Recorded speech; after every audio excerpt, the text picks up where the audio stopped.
खुशामदीद, खैर मकदम और वेलकम है आप सभी सामीईन व नाज़रीन का रिज़वान ज़हीर यूट्यूब चैनल में। मैं आप सबों के लिए फ़िर से हाज़िर हूँ मानू यानी मौलाना आज़ाद नेशनल उर्दू यूनिवर्सिटी के साल 2019 में पूछे गए आम उर्दू, जनरल उर्दू के सवालात के साथ। तो इससे पहले की वीडियो में मैं जनरल नॉलेज या अमूमी मालूमात जिसे कहते हैं उसके क्वेश्चंस हल कर चुका हूं। अब मैं इसमें क्वेश्चन नंबर 11 से लेकर 20 तक के हल करूंगा। ये वीडियो नंबर 2 है क्योंकि सीरीज़ सेक्शन ए में 5 सेक्शन होते हैं, इस वजह से ये दूसरा चल रहा है। पहला जनरल नॉलेज का था और दूसरा जनरल उर्दू का है। तो चलिए हम शुरू करते हैं और जानते हैं कि आज की इस वीडियो में सबसे पहला सवाल हमारा क्या है।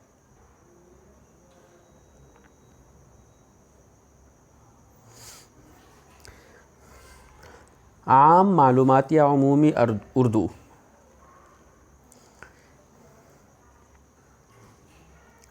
स्क्रीन पर सबसे पहला सवाल है, रुबाई किस ज़बान का लफ्ज़ है। चूँकि ये आम मालूमात उर्दू ग्रामर से, तो उर्दू से बहुत ही 10 क्वेश्चंस होते हैं या बहुत ही बेसिक लेवल के क्वेश्चन। अगर आप थोड़ी सी भी उर्दू से दिलचस्पी रखते हैं या उर्दू आप पढ़ेंगे तो इस तरह के क्वेश्चंस को आप आसानी से हल कर सकते हैं। रुबाई किस ज़बान का लफ्ज़ है। ए फ़ारसी, बी हिंदी, सी उर्दू और डी अरबी। तो इस सवाल का सही जवाब, आपसे मैं रिक्वेस्ट करता चलूँ कि जो भी क्वेश्चंस अगर आपके सामने आ रहे हैं उनके आंसर्स ने आप नीचे कमेंट बॉक्स में लिखते जाएं, क्योंकि मैं आपको 2-4 सेकेंड का टाइम दूंगा। उतने देर में आप टाइप करके नीचे लिख दें। इस सवाल का सही जवाब ऑप्शन डी, ऑप्शन डी अरबी। रुबाई कौन से ज़बान का लफ्ज़ है? अरबी ज़बान का लफ्ज़ है। रुबाई जो कि रबा से निकला है, जिसके माने 4 के होते हैं। नेक्स्ट क्वेश्चन है क्वेश्चन नंबर 12। आलम की कितनी किस्में हैं? आलम की कितनी किस्में, इसको हम इल्म नहीं पढ़ेंगे, ये उर्दू ग्रामर से, इस वजह से उर्दू ग्रामर में मारफा में इसम की किस्मों में से एक आलम भी आता है। उसकी पूछा जा रहा है कितनी किस्में हैं। ए 5, बी 6, सी 7 और डी 8। तो इस सवाल का सही जवाब होगा ऑप्शन ए 5। आलम की 5 किस्में हैं। और वो कौन कौन सी होती है? तो आलम की 5 किस्में से सबसे पहला है तखल्लुस, दूसरा है खिताब, और तीसरा है लक़ब, फिर उसके बाद कुन्नियत, या फिर और उसके बाद जो 5वां है वो है उर्फ़। अगर आपको इन सबों की तारीफ़ जानना चाहते हैं कि तखल्लुस किसे कहते हैं, ख़िताब किसे कहते हैं, लक़ब, कुन्नियत, तो इस पर ऑलरेडी एक वीडियो बन चुकी है। आप उस वीडियो को चैनल पर जाकर देख लें, आपका कॉन्सेप्ट क्लियर हो जाएगा। तो आलम की 5 किस्में हैं। हम अगले सवाल की तरफ बढ़ते हैं। क्वेश्चन नंबर 13 या इस वीडियो का तीसरा क्वेश्चन है।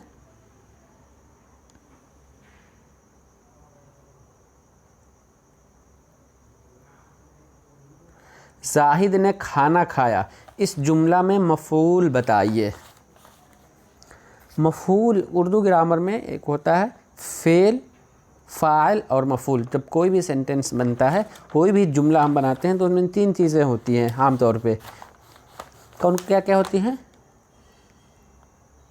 फ़ेल, फ़ाइल और मफ़ूल।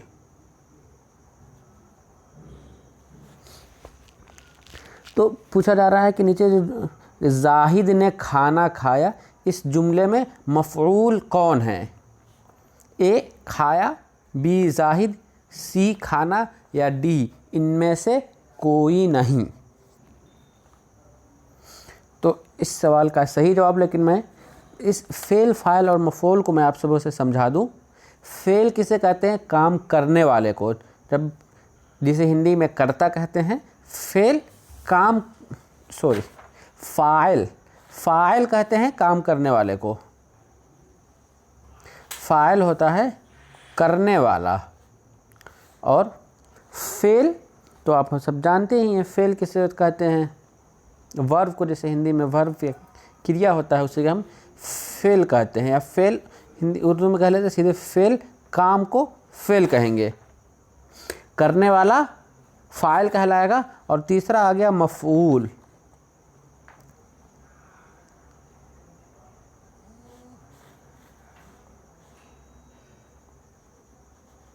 मफ़ऊल कहते हैं जिस काम को किया जाए, जिस काम को किया जाए।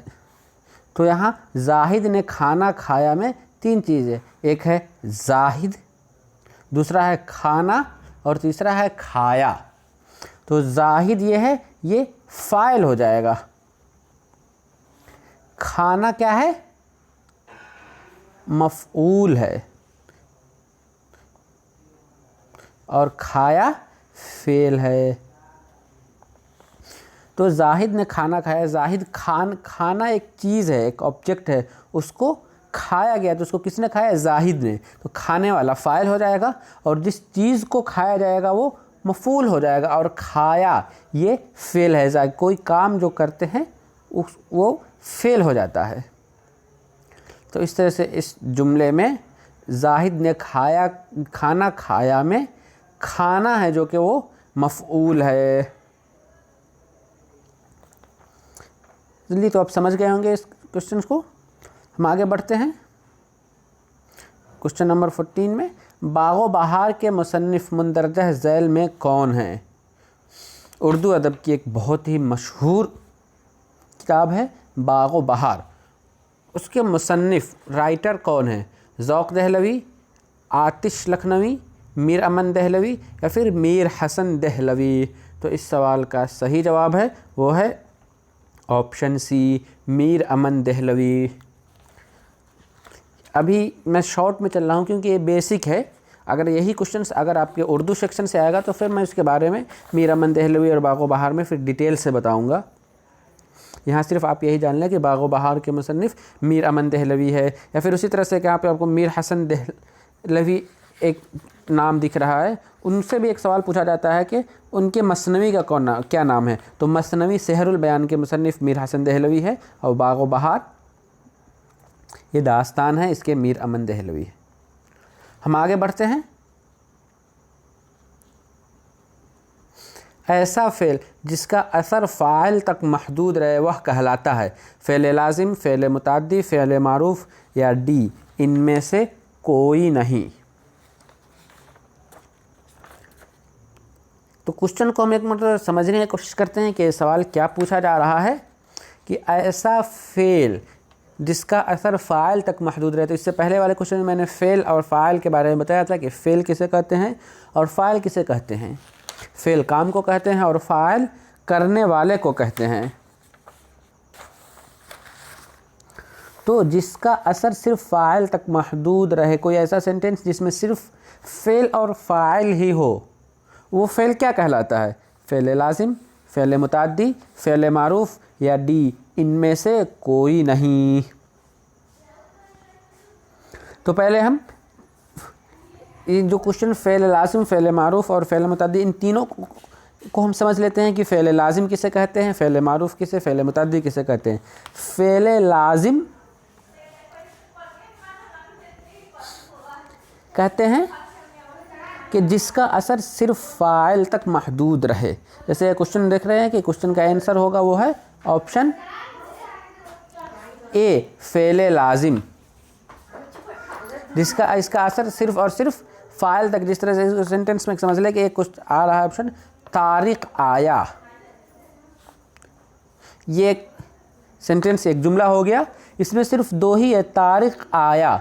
तो तारिक का असर, तारिक क्योंकि फ़ाइल है, आने वाला है, तो इसका असर सिर्फ और सिर्फ आया तक ही महदूद रह गया, सेंटेंस पूरा हो गया है।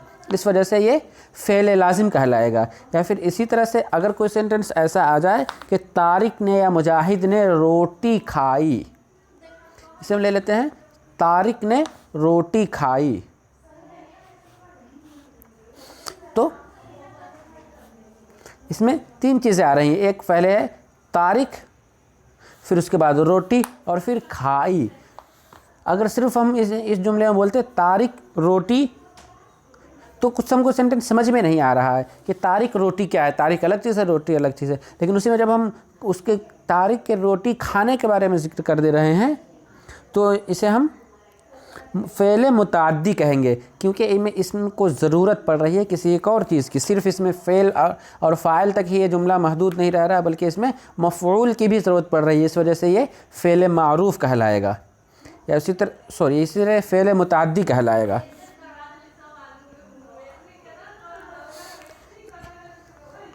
या फिर जो तीसरा ऑप्शन है फ़ेल मारूफ़ किसे कहेंगे, तो फ़ेल मारूफ़ ऐसे इसको कहते हैं जिसका फ़ाइल मालूम हो, जिसका फ़ाइल, क्योंकि पहले फ़ाइल मालूम हो उसे हम फ़ेल मारूफ़ कहेंगे। इसको हम इस तरह से समझते हैं कि इसलिए अगर हम लिखेंगे हसन ने किताब लिखी,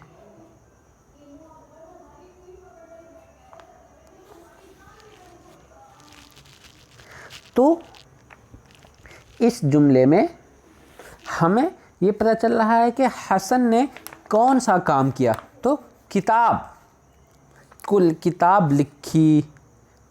इस वजह से जिसका फ़ाइल मालूम हो, यानी कोई ऐसा काम जिसका करने वाले के मालूम हो, जिससे करने वाला मालूम हो, तो उसे हम फ़ेल मारूफ़ कहते हैं। इसी तरह एक ऑप्शन में एक फ़ेल मजहूल भी आता है जो कि नहीं दिया गया हुआ है। अगर हम सिर्फ़ और सिर्फ बोल दें कि किताब लिखी गई, किताब लिखी गई, खाना खाया गया, काम किया गया, तो ये भी एक सेंटेंस है, लेकिन इसमें हमें पता नहीं चल रहा है कि खाना किसने खाया, या किताब लिखी गई में किताब किसने लिखी। तो अगर पता चल रहा हो कि इस काम को किसने किया है तो वो फ़ेल मारूफ़ है। अगर पता नहीं चल रहा हो कि इस काम को किसने किया है तो वो फ़ेल मजहूल कहलाएगा। तो चलिए चारों ऑप्शन को समझ गए कि फ़ेल लाजिम किसे कहते हैं, जिसका असर सिर्फ फ़ाइल तक महदूद रहे, और फ़ेल मुतअद्दी जिसमें उसको करने वाले का पता चलना चाहिए, यानी ये कोई काम की गई हो, या फ़ेल मारूफ़ जिसका फ़ाइल मालूम हो। हम आगे बढ़ते हैं। क्वेश्चन नंबर 16, लफ्ज़ रोज़ का ज़िद क्या है। लफ्ज़ लिख दिया हुआ है रोज़, इसकी ज़िद क्या होगी, दिन, शब, रात या फिर शाम।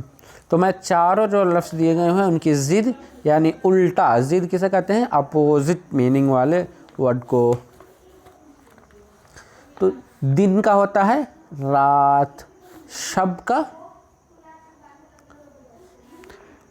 इसको हम लास्ट में बताएंगे, उससे पहले देख लेते हैं। रात का होगा दिन, ये तो ऊपर ही दिए गए, और शाम का ज़िद सुबह।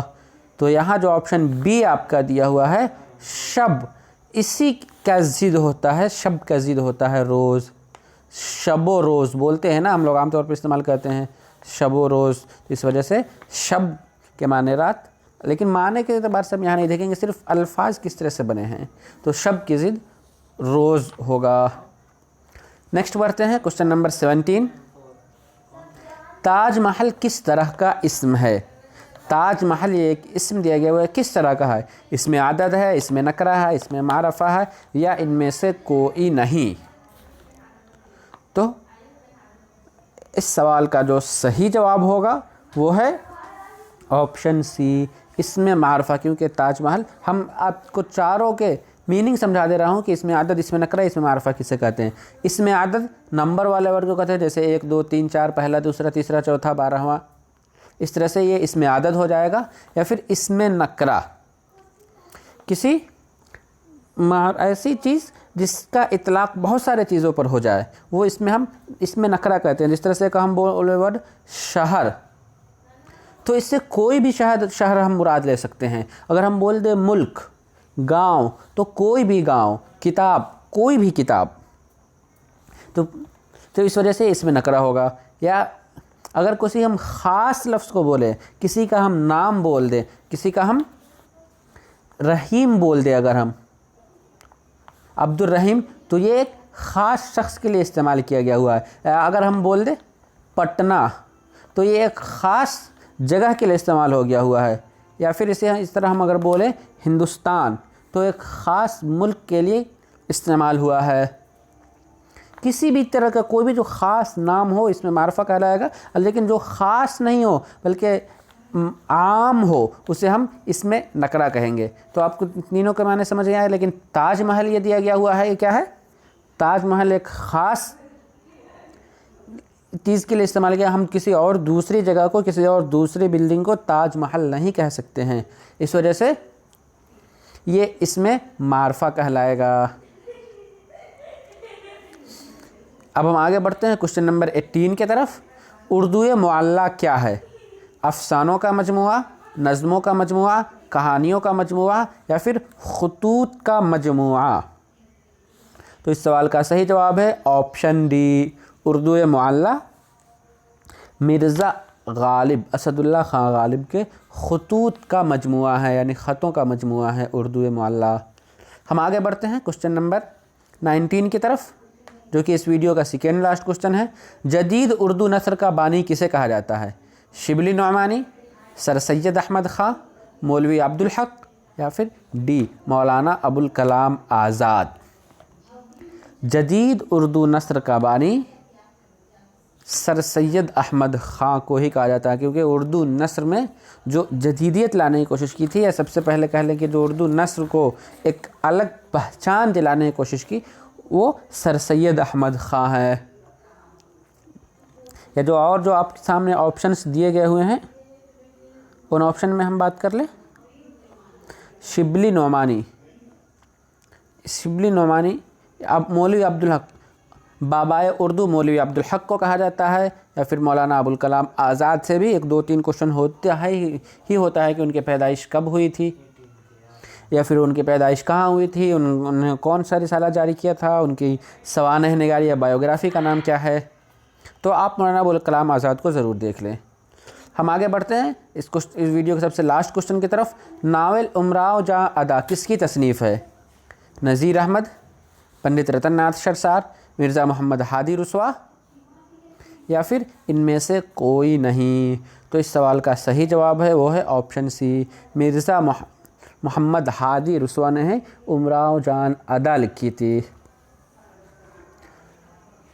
तो चलिए इस वीडियो में बस इतना ही। वीडियो थोड़ी सी लंबी हो रही है, इसके लिए सॉरी, क्योंकि मैं कोशिश करता हूं कि इस क्वेश्चंस के जो भी चारों ऑप्शन हैं, उन चारों ऑप्शन पे कुछ ना कुछ आपको बता दूं ताकि आपके कॉन्सेप्ट क्लियर हो जाए। तो हम फिर मिलते हैं आप सबों से इस सीरीज़ की अगली वीडियो आम अंग्रेज़ी यानी जनरल इंग्लिश में। तब तक के लिए अगर अभी शुक्रिया, अल्लाह हाफिज़। और चलते चलते कि अगर अभी तक आपने हमारे चैनल को सब्सक्राइब नहीं किया तो सब्सक्राइब कर लें और बेल आइकन को भी प्रेस कर दें। शुक्रिया, अल्लाह हाफिज़।